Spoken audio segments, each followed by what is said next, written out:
abandoned food depot, and we were able to find a couple of cans of food, and we went on to the edge of a clearing. And we were about ready to eat from this can of fruit. And in the meantime, we looked down and could see the ship Canopus in the bay. And we were thinking we might try to make it over there, but it was getting late, so we just laid down and slept. The following morning, we got up and we were getting ready to head out, and there was a machine gun fire over our heads. And we looked across the clearing, and there was a Japanese tank and a squad of Japanese soldiers. And we figured that we'd had it about that time. But they came over and took us prisoner and took everything we had. All we had was the clothes on our back. We weren't allowed to take our mess kits, our water containers, or anything we had with us. We had to leave it there. And they marched us down the hill into the Marvelis, where we joined thousands of men that were waiting to be marched on a death march.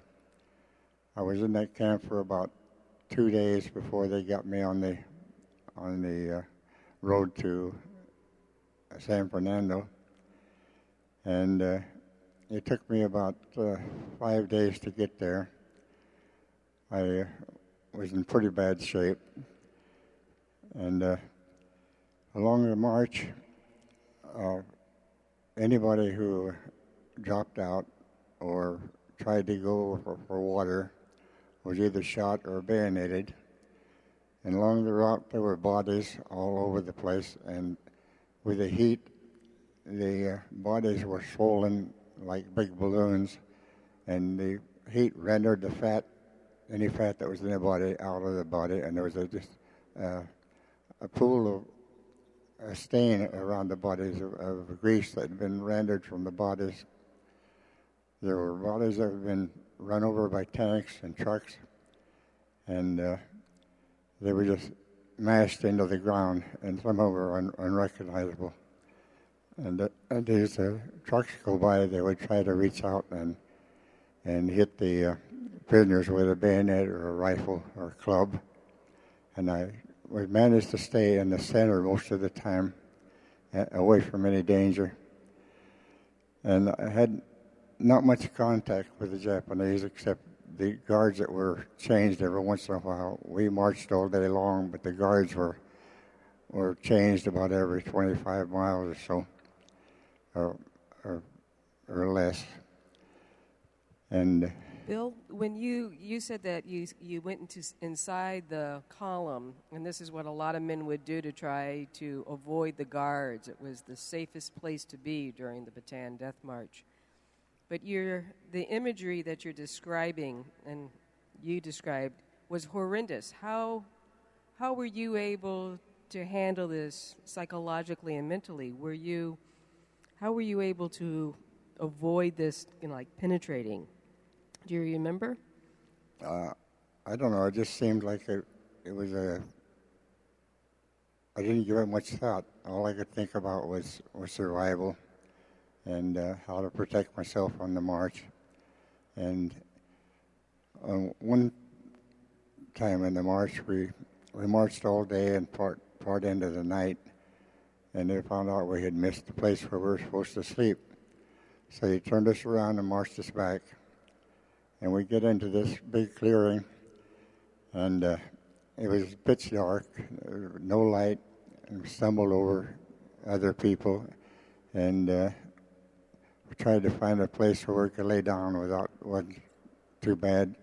But from the previous groups that went through there was feces all over the ground.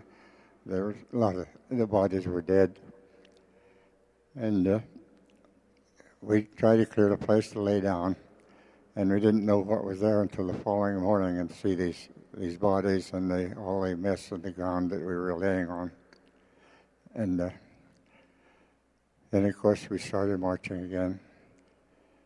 And one time we went into a big tin barn, In the meantime, there was no water. Nobody was allowed to drop off to get water. And there was a water spigot on the corner of this barn, and some of the people were able to get water before it was getting dark, and they headed us all into the barn. And there they were packed together like sardines. Everybody just pushed in there, and we had to stand. Most of them could stand; they couldn't lay down. And then the following morning, this went on again. When we got to San Fernando, they loaded us into boxcars. It was called the 40 and 8, which is supposed to hold 8 horses or 40 men.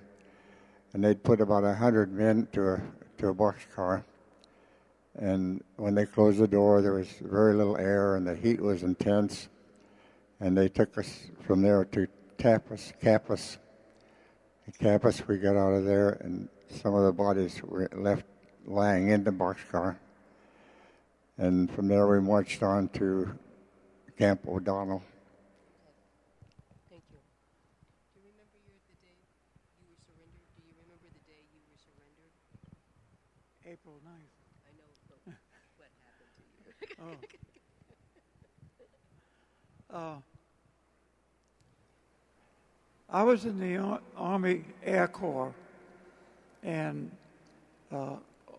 all the Air Corps was put in a provisional infantry, the 2nd Provisional Infantry, because our planes were on a ship behind us when we went to Manila, and MacArthur says that he needed men, so we got sent to Manila, and our planes were diverted to Australia.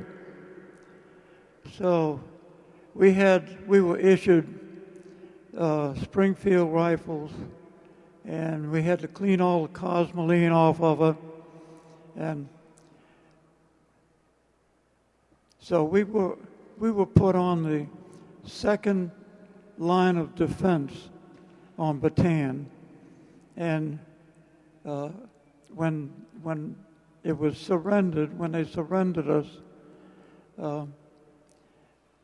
I turned around, bunch of the guys, we saw the 1st line of defense. They had known about it, so they were walking back towards the southern tip of Bataan. So we did the same thing. We turned around and we started walking back to the southern tip of Bataan. And to tell you the truth, I thought that the Japanese would just continue following us, and when we got to the tip of Bataan, we would either be all shot or we would be pushed out into the sea between Bataan and Coregidor. But when we got down to Mariveles, the Japanese had started rounding up groups of men, and we were sitting there. And the next morning, well, one thing we had our rations cut 2 or 3 times, and we were really low on food, and we had to do a lot of scrounging. Well, when we got back there, I saw mounds and mounds of sea rations and everything, and I don't know who got those rations, but the soldiers up on the front line did not get those rations. Somebody in the back, in the rear, they were eating very well. So we stayed up. We stayed there one night, and they put us in groups of about 100 or 150 and started us on the march. So that's what I thought of. I need to move on. Let's move on. Hang on. Okay. All right, but keep it short. Okay. There's one thing that everybody seems to miss. They don't seem to have it in the papers, and nobody makes the announcement of it. But the Philippines were bombed the same day that Pearl Harbor was. It was the 8th because of the international date line. And the planes came over. They destroyed our naval base at Cavite. And at that time, the planes had been out searching for somebody from the Japanese who were invading had landed in our airports. And when they hit the airport, they destroyed practically all the airplanes we had in the Philippines, so we had no air support for the rest of the time we were fighting. Thank you. Very good. When you became prisoners and you were in the camps, we're going to move into the camps now as prisoners. And what was some of the worst food that you ate while you were in camp? Did you ever eat dog? No, I never did eat dog. I was able to find a peanut patch, and I would dig up some peanuts, and that's what I ate a lot. We didn't have any meat, and some of the guys caught monkeys, but they said that the monkeys were just too tough. So I didn't even try to eat the monkeys. But I did eat a piece of iguana, and it wasn't how was bad. That? Did you like the iguana? It was good. It was good. Everything's good when you're hungry. Right. Most of the time, I didn't realize what I was eating. Whatever they put before me, I would eat it because I was that hungry. As an additional, we used to capture these baby frogs that are only about an inch in diameter, small frogs, and we'd put them out in the sun and let them dry out and get real crisp. And then those we would break up into our food and eat that.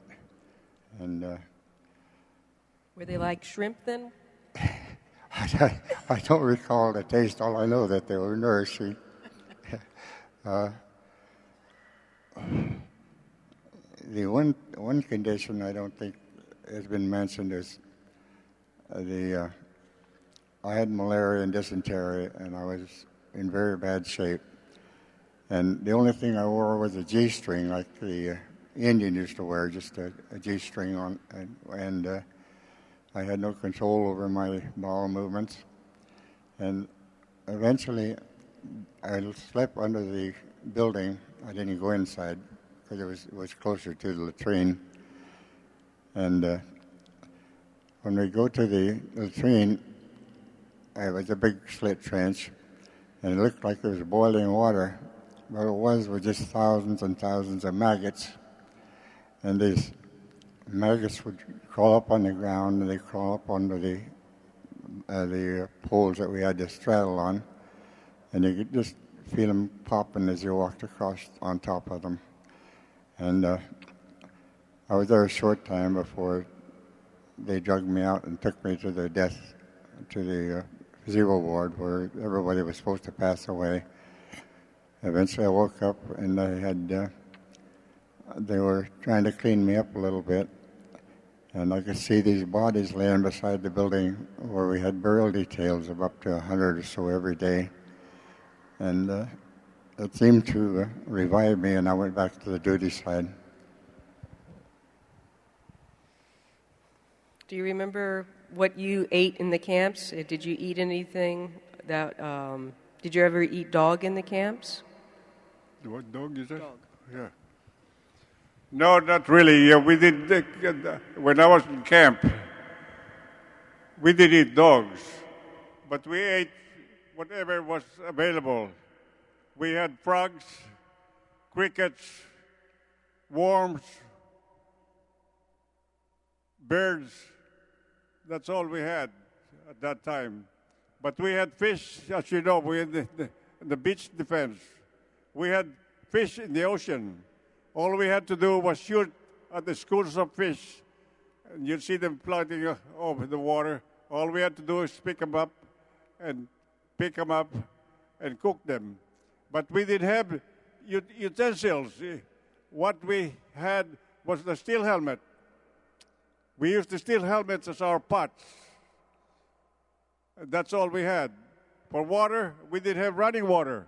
We had to go along the streams and get the water, and that's what we used. We didn't have salt, but we have plenty of seawater. What we did was dried the seawater overnight until the next morning it became crystals, and that was we used for salt. But all we had for water was the fresh water was from the streams. We didn't have rice. All we had was fish. We didn't have. Sometimes we have salmon, But when the salmons, we had salmons and spam and sardines and salmon. But when the supplies went out, all we had was fish from the ocean, and all the animals and plants. We know the plants because we're natives. We know the plants which are edible and which are not. And so that's all we had. Oscar, because he was with the headhunters before he was surrendered, he was offered an interesting meal, right?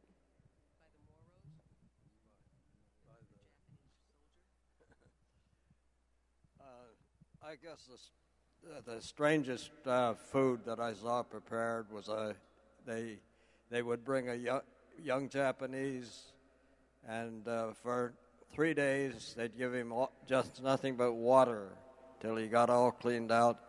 Then on the third day, they feed him white rice, chopped up onions, and all the things, and that was his own stuffing. Then they either deep pitted him or put him on a top one and roasted him. And I was always criticized because I would not eat them. They say, why kill them if you don't eat them? But I had never had eaten human flesh. But as far as bad food, you get to where anything, well, they figure that we were possibly on about 800 calories a day, working 12 hours a day. And in fact, because of Dugout Doug making it a ruling that the prisoners would not be picked up until the 26th of August, why there was two groups. One group had over 2,000. Another one had 2,400 in it. The prisoners died because there was no one to take care of them, and they were that close on food. So that's another mark against Deer Out Doug. Why do you think you guys survived? I know people will ask you this question all the time. Why is it that you think that you were able to survive your ordeal? They say that there was really, they say there's only about two reasons that any of us survived. Hatred was one. I had a very strong hatred, and I figured that I always planned to, if the time came that they were going to kill us, that I'd take at least one of them with me. And then another one was faith. A lot of people had faith, but other people lost all faith because they didn't figure that if there was a God, that he would allow human beings to treat other human beings like they did.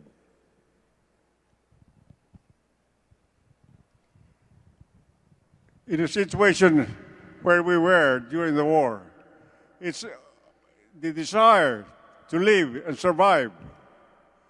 I have been in 3 wars, World War II, Korea, and Vietnam. I always told my men, never survive and never give up. It's always the desire to keep alive and do whatever you can, and you will survive.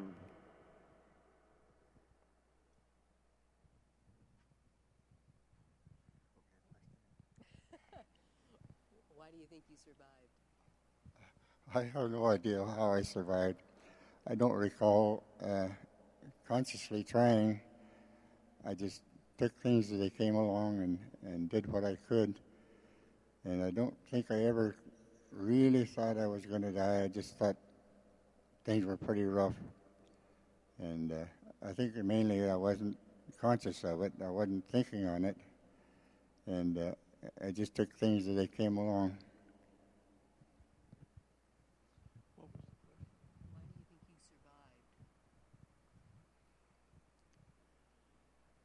I think the reason I survived is because before I was enlisted in the Army Air Corps, I had done a lot of exercise. I was on a track team in high school, and I was in very good shape, and I always tried to keep in shape. So when I was on the march and just getting maybe one cup of rice in 6 days.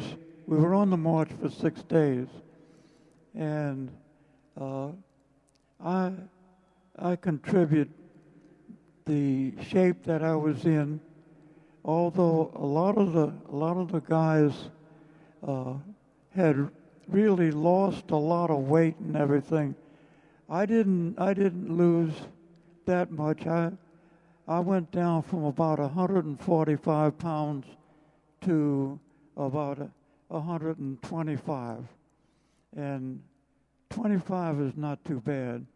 Some of the guys went down way below 100. So being in fairly and keeping in good shape is one of the reasons why I think that I survived. Last question. Can you give us your opinion about the bombs that were dropped that ended the war? Well, I was in the Mugden prison camp in Manchuria, and the first thing that we heard about the atom bomb was when the OSS people dropped into Mugden and made their way over to the prison camp. And the next day, they came. One of the guys came out in the courtyard there, and a lot of the guys crowded around him. We didn't know who he was or what he was doing here, but first thing you know, he said, "The war is over." And he told us about the atom bomb, and I'll always thank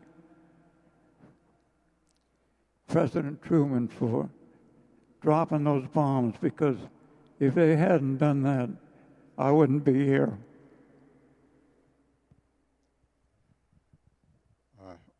At the time, we didn't know anything about the bombs. We didn't know anything about that bombing. All we knew is they come over. I worked in the coal mines in Japan, and they come over with fire bombs, which would come down on a parachute or come down real slow, and they would go all over the place. And they burned up all the cornfields, and they blew into our camp, burned up a building, burned up the wall. They had some kind of a shelter which they put us in when they come over bombing. Had wooden vents on it, and the vents were put on fire with these things. And we noticed that the Japanese guards would try to get down inside with us, and they were very apprehensive, and we couldn't figure out what it was. And a few days later, I was in the mine and injured my leg, and I was at the dispensary sitting outside in the sunshine, and I saw this huge bomber go over toward what I later learned was Nagasaki, which was about 25 miles away. I saw this big explosion, the big mushroom cloud, and we figured, well, they must have hit an ammunition dump or something.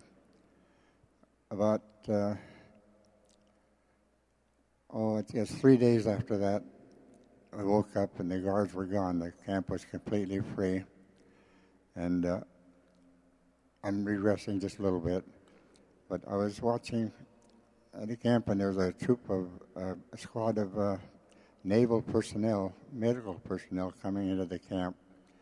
And I noticed one of the guys, and he was the soda jerker from the drugstore in my camp, in my town in Telluride, Colorado. And he notified my parents that I was alive, and that's the first word they had, that I was still existing. We evacuated through Nagasaki about 3 weeks later, and I saw the destruction that had been done, where bodies were in the ground, out and exposed. There was just a white mark in the cement where the body was, and the rest of it was charred and black. We were there for about 48 hours. We cut a rail, and we went down, got on a tin can, and went to Manila to a repo depot, and I left from there. I flew home. Guys, you've only got like 30 seconds each. Okay? It's got to be quick about the bomb. You haven't, right, but you've only got 30 seconds. Yeah, about the bomb. When we heard about the atomic bomb in Nagasaki and Hiroshima, we were all full of joy that the war was over and we are liberated. We didn't know what an atomic bomb was. The only thing is that we had heard the Emperor's speech, and he said that they have a greater power than we have. And it was a long time before our group was brilliant enough to know what an atomic bomb was. All right. Thank you so much.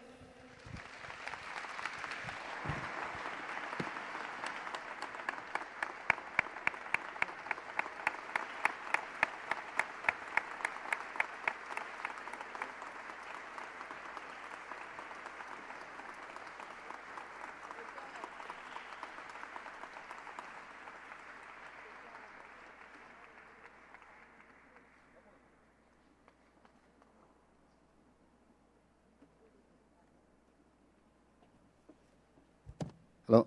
Yeah, hi. My name is Francisco Barragan, the commander of UMAVA, the United Mexican-American Veterans Association. We're here from Orange County. This is our 5th trip for our members, so we're very, very happy just to be here, sharing the experience with these awesome heroes. For you students, understand that many of them flew from back east to share their experiences with you, so that I know that you have been inspired by them, because I'm going to share with our veterans what one of the students said before. That this was a 16, 17-year-old student. She said, because I asked her, what do you think? She said, this has changed my life. When I think about what they went through, what they're sharing with us, there's anything I want to accomplish in the world, I know I can. And she said, and I'm going to tell not her kids, but her grandkids about this. That's the impact that you had. So again, students, thank you for being here. We appreciate you being here. If you can help me give a round of applause to our heroes, and John Thompson too. Thank you.